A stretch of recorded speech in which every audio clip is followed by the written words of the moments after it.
마켓 비하인드 하겠습니다. 오늘은 유동원 유안타증권 글로벌 자산 배분 본부장 모시고 엔비디아 얘기를 중심으로 해서 미국 시장 얘기 좀 자세히 나눠보겠습니다. 자, 어서 오십시오, 본부장님. 안녕하십니까. 예, 엔비디아 얘기 바로 좀 해야 되겠네요. 실적이 뭐 매출, EPS, 그다음에 이익률 등등등 다 뭐 좋고요. 시장 예상치 다 웃돌고 전년 대비해서는 뭐 세 자릿수들 대부분이고 상당히 실적 좋습니다. 네. 자, 실적 내용을 좀 짚어보죠. 예. 우선은 EPS 0.74 예상했는데 0.81 나왔고요. 그렇죠.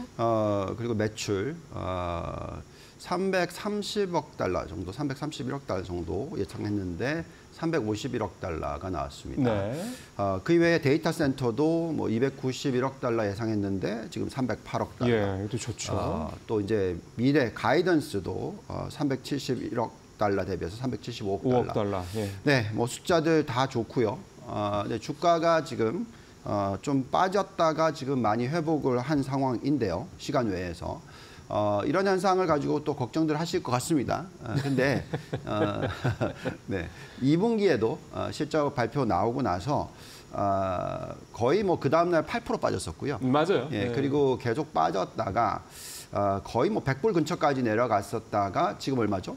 예, 143불. 뭐 예. 시간 외까지 하면. 그러면 예. 40% 오른 거잖아요. 그렇죠. 예, 그리고 그날 실적 발표한 날 대비해서는 한 20% 정도 오른 가격입니다. 예, 분기 만에 20% 올랐다. 예. 사실은 네. 그냥 1년에 20% 올라도 장사가 괜찮은 거잖아요. 네, 그렇죠. 그래서 제가 볼 때는 이 실적을 가지고 너무 두려워하실 필요 없을 것 같고요. 네.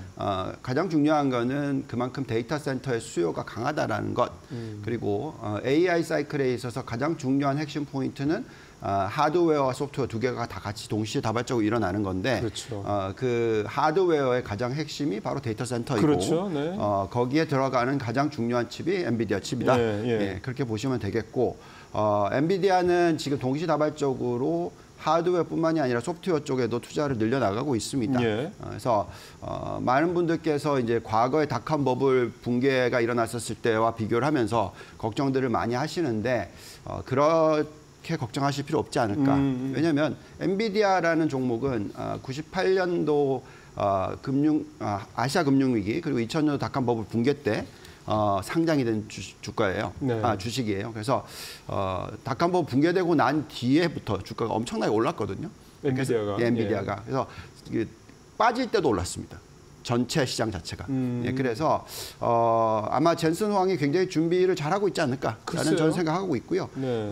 계속해서 AI 수요가 강하다면 이 종목에 대해서는 계속 관심을 가지시고 들여다보시는 게 중요할 것 같고 제가 미국 투자에 있어서 항상 드리는 말씀이 있는데 굳이 단기적으로 주가를 예측을 해서 사고 팔고. 예, 팔고 사고 팔고 사고 이렇게 하다가는 수익률 깎아먹는다 오히려. 예, 그래서 이런 대표적인 종목이고 AI 사이클이 존재하는 한 계속해서 이 종목에 대해서 관심을 가지시고 유지를 해 나가는 게 좋지 않을까라는 생각이 듭니다.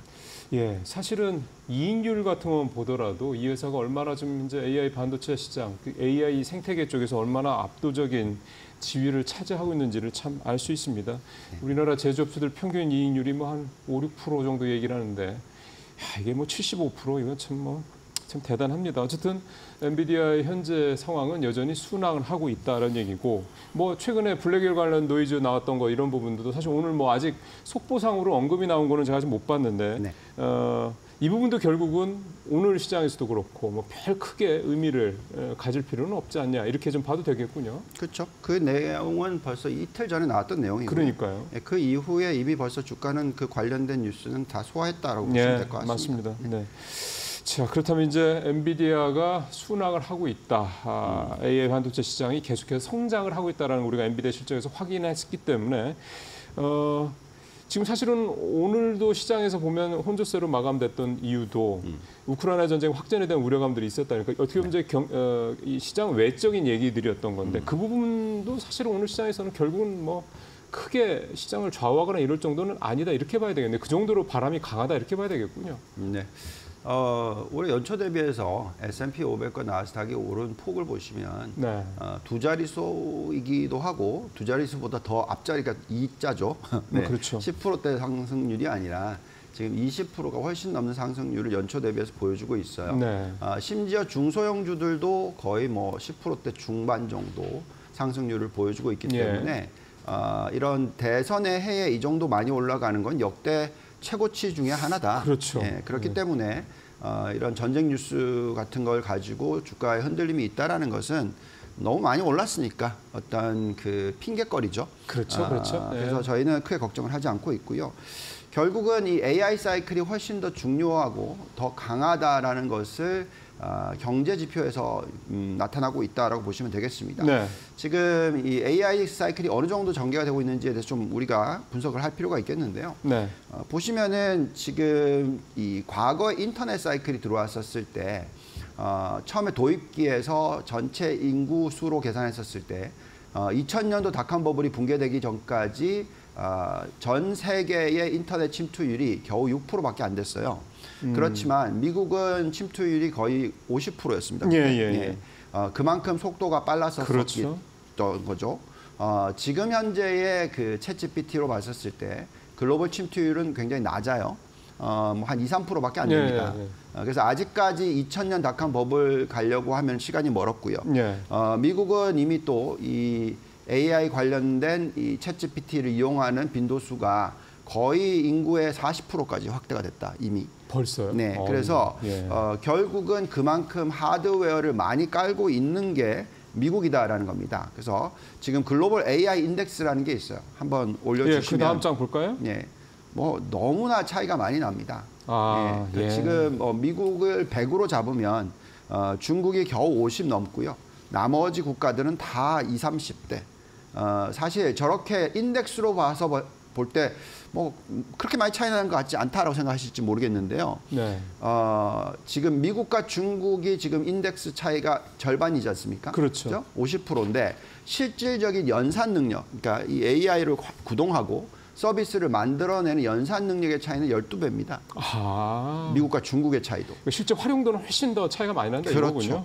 그래서 제가 볼 때는 이런 상황에서는 미국만이 수혜를 받는 그런 AI 사이클일 수도 있다.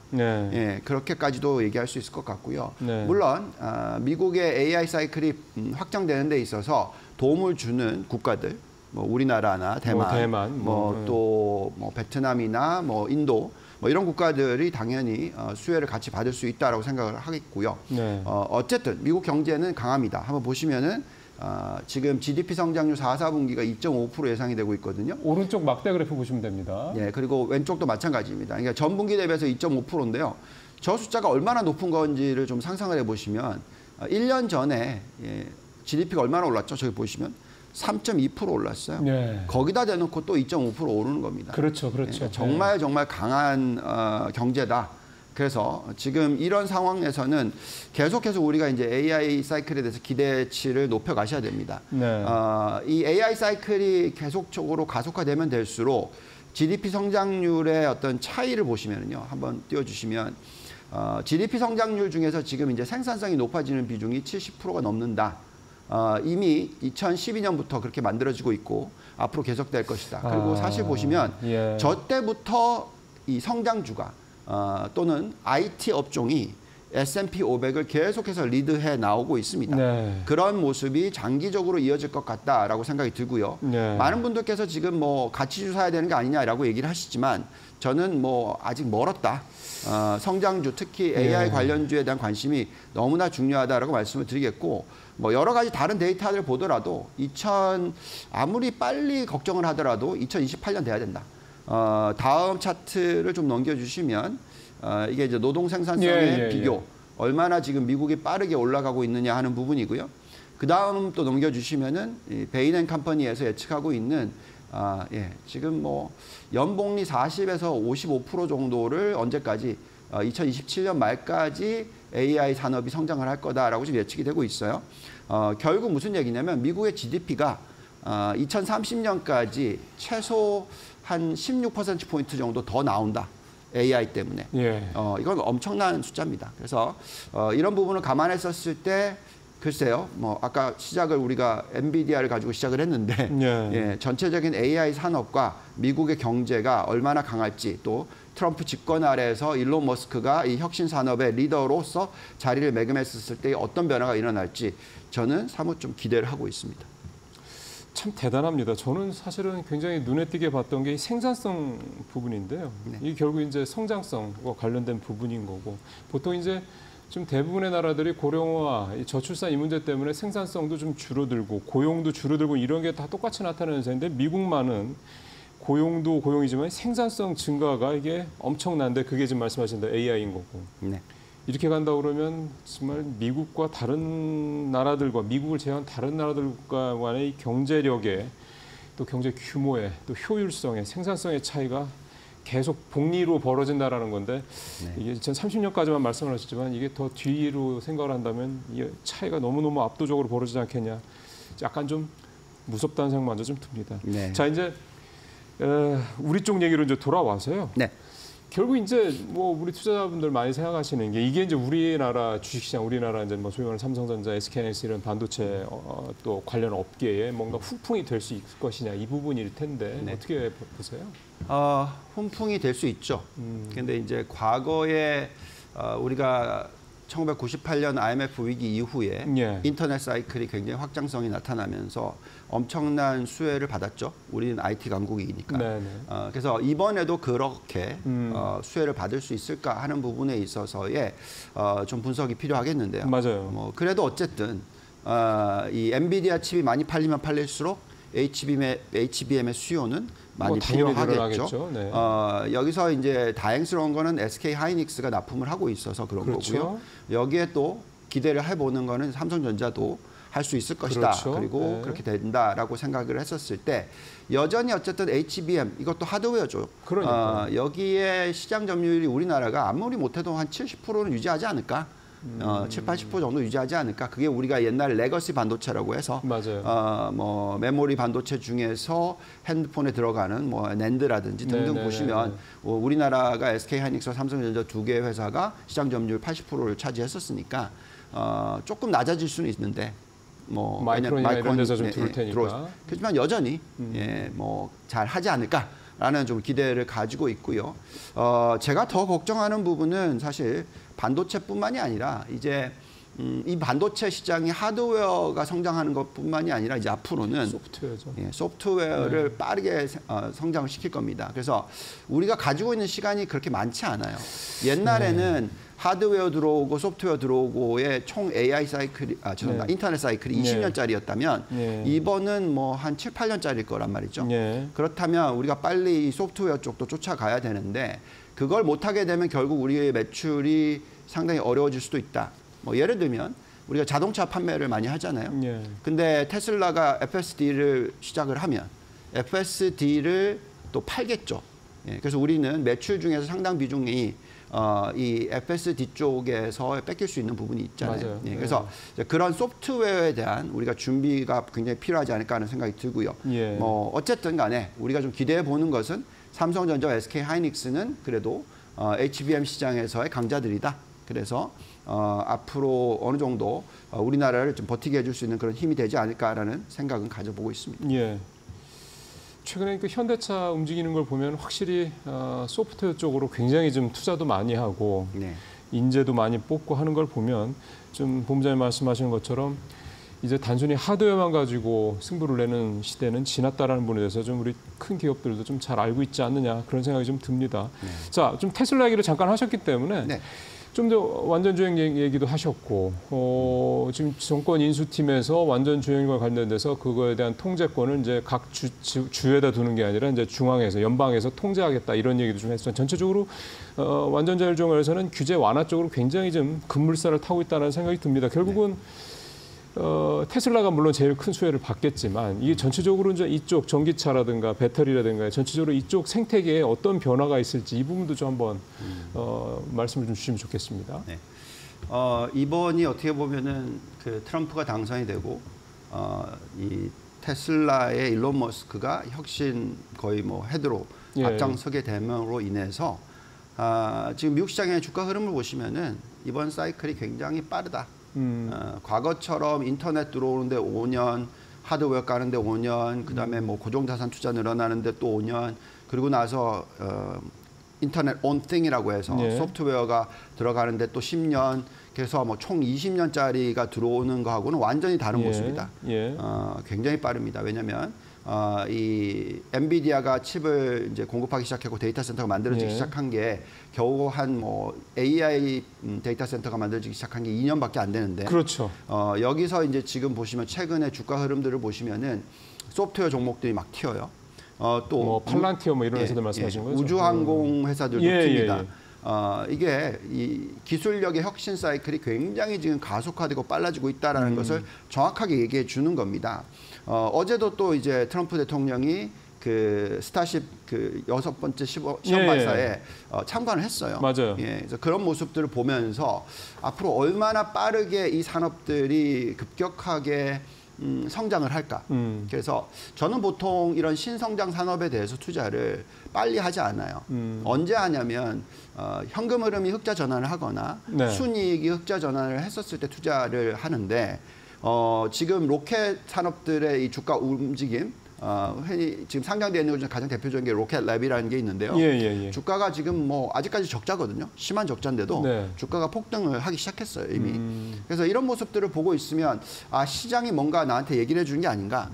이런 생각을 자꾸 하게 됩니다. 그래서 한번 이 그 low Earth orbit 그러니까 우리나라 그 지구에 이 위성을 쏘아 올리는 이런 그 비즈니스 이 사업에 있어서 비용 절감 효과에 대한 차트를 하나 좀 띄워주시면 예, 저기 보시면은 지금 원래 이렇게 빨간색 선으로 천천히 이렇게 우리가 흔히 말하는 코스트 절감이 나타나는 거라고 예측을 했었다면 저기 파란색 선으로 훅 떨어지고 있잖아요.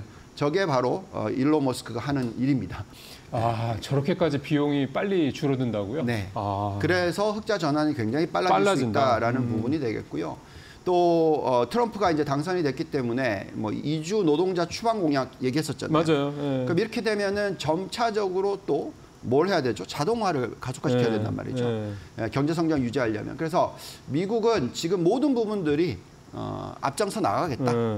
산업의 성장 속도를 빨리 하겠다. 혁신을 계속 박차를 가해서 전 세계의 리더 국가로서 자리매김하겠다.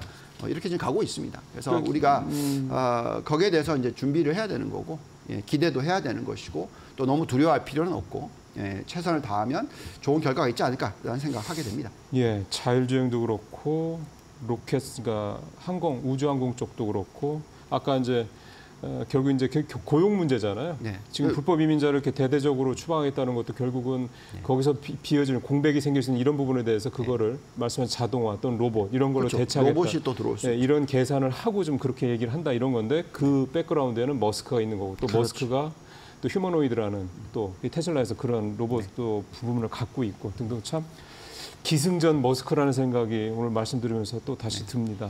좀 이제 시장 얘기로 조금 더 나아가서 보면 이렇게 되면 지금 보면 월가에서도 계속해서 S&P 500의 그 상단이라고 그래야 되나요? 전망시 내년 거를 계속 올리는 리포트들이 나오더군요. 그만큼 이제 좋게 본다 이런 얘기네요. 네. 이게 참 안타깝다고 해야 되나요? 아니면 뭐 그게 그렇게 될 수밖에 없었다고 생각이 드나 모르겠지만 한번 이 미국과 다른 나라 국가의 EPS의 차트를 한번 올려보시면요.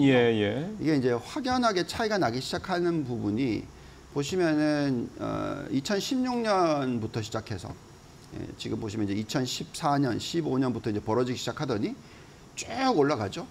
트럼프가 집권을 했었을 때가 언제냐면 2016년입니다. 6년이죠. 그죠? 그러면 2016년 이후에 또 올라가는 속도가 장난이 아니지 않습니까?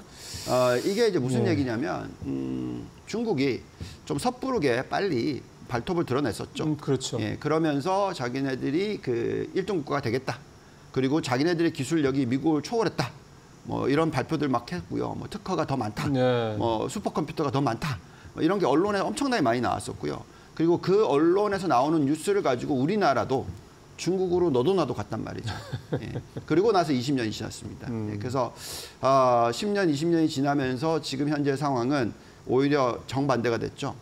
즉 미국에 더 적극적으로 투자를 했거나 미국 쪽으로 간 쪽은 훨씬 더 낫고 그렇죠. 중국으로 간 거는 거의 손실을 엄청나게 보고 있고 이런 상황입니다. 이런 가운데서 이 AI 사이클이 더 극대화된다면 제가 볼 때는 지금 이익 증가 부분이 EPS 증가한 부분이 트럼프 집권 전 집권 1기 때 이후에 자그마치 200%가 EPS가 올랐는데 앞으로 얼마나 더 오를지는 저도 잘 모릅니다.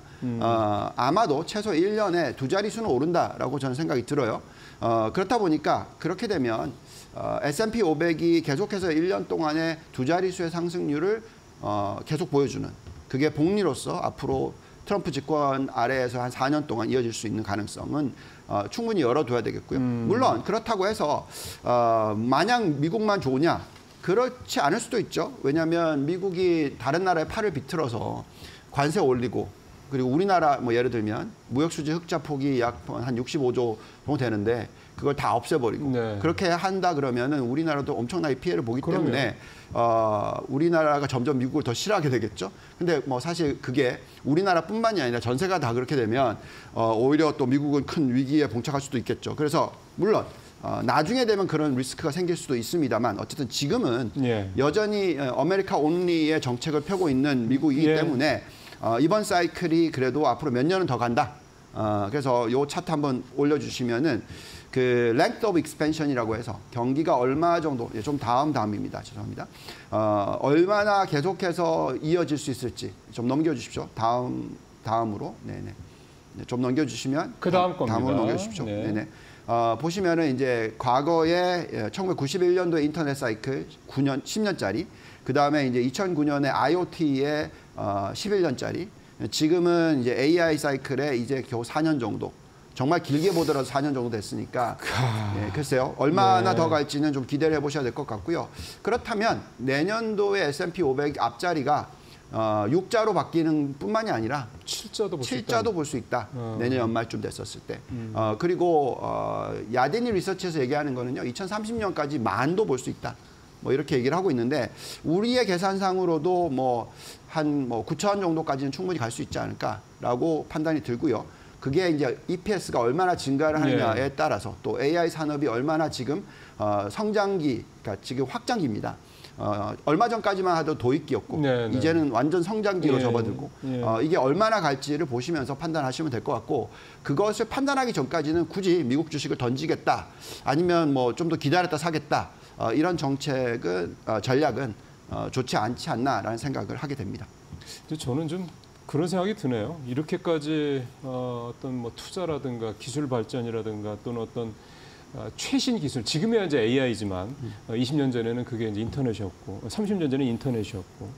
근데 요 다음 말씀하신 대로 이 주기가 짧아진다고 하더라도 이제 AI 다음에 또 뭔가가 있겠죠. 네. 그럼 그거를 또 누가 먼저 선점할 거냐? 결국 그것도 미국이 이런 식으로 간다면 미국이 될 그렇죠. 수밖에 없지 않겠느냐 이런 생각이 들다 보니까 시기가 계속 뭐 20년이 아니라 10년이 뭐 5년 이렇게 짧아지더라도 그 다음 거 넥스트에 대한 거는 계속 미국이 장악을 해나간다면서 이게 참 아까 잠깐 말씀했던 이게 너무 미국 혼자 간다라는 게 글로벌 경제에 꼭 유익한 것만은 아니니까 균형이 깨져가는 상황이니까 그럼에도 불구하고 어쨌든 미국의 이런 나홀로 성장세의 논리적 근거들이 참 뚜렷하게 보인다 이런 생각이 좀 듭니다. 네. 자 이제 마지막으로 시간이 한 1분 반 정도 남았으니까 자산 배분 얘기 이제 마무리를 해야 되겠습니다. 네. 지금 미국만 성장한다는 것에 대해 두려움을 가지실 수도 있고요. 또 미국의 뭐 시가총액만 늘어난다 이거에 대한 두려움을 가질 수 있겠지만 과거에 1970년도에 미국과 일본의 시가총액이 전 세계 시가총액의 80%를 차지한 적이 있습니다. 두 나라가. 예. 지금은 현재 두 나라 더해봤자 겨우 한 50%대. 그러니까 아직까지도. 그럼 그때에 비하면 사실은 그렇게까지 편중돼 있는 건 아니다 이 말씀이네요. 그래서 이 사이클이 계속 이어진다면 제가 볼 때는 미국의 이 나스닥 우리가 흔히 얘기하는 기술주들 성장은 아직 멀었다. 일부 많은 분들이 뭐 엔비디아와 뭐 이런 대표적인 기술주들이 우리나라 GDP의 2배다, 3배다 이런 얘기하는데 아무 의미 없습니다. 그거는 비교할 대상이 아니고요.